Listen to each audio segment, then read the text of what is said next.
Painter Fredrick Sommer's journey from dark to light is reflected in his work and his life. Called a Song of Heaven, Let There Be Light. It's 6'8" wide and 9.5 foot tall. So this oak tree from a place near here that I paint comes from the water and in the middle of the earth and then up into the sky part of the painting, and it goes up into a Hubble telescope galactic cloud, beautiful cloud in there.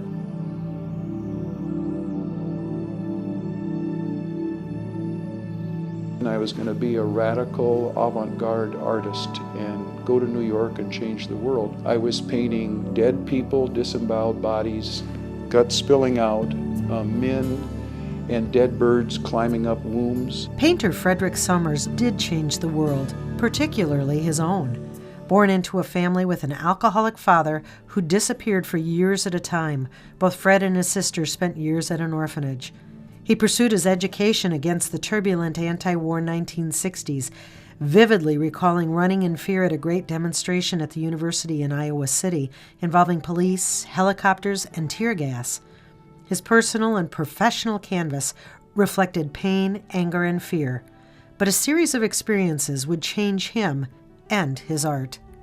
We were here in Northfield in the 70s teaching in the colleges, and there was something called the Charismatic Renewal with the Lutheran Church, and Avis and I had been attending, and Father Tom, and he was in Ann Arbor, or in Notre Dame, in one of the significant outpourings on the Catholic Church.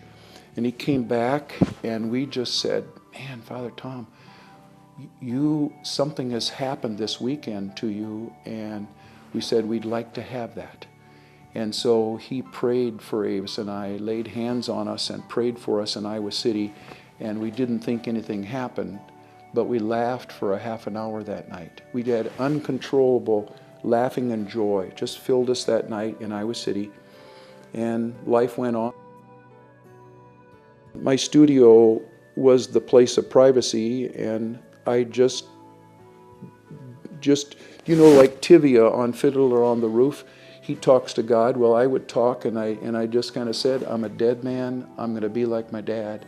I'm going to lose everything, my family. But I had more than I ever had with teaching. I was making more money. Had a beautiful family, but this turmoil was so great. It was just a nightmare inside of me.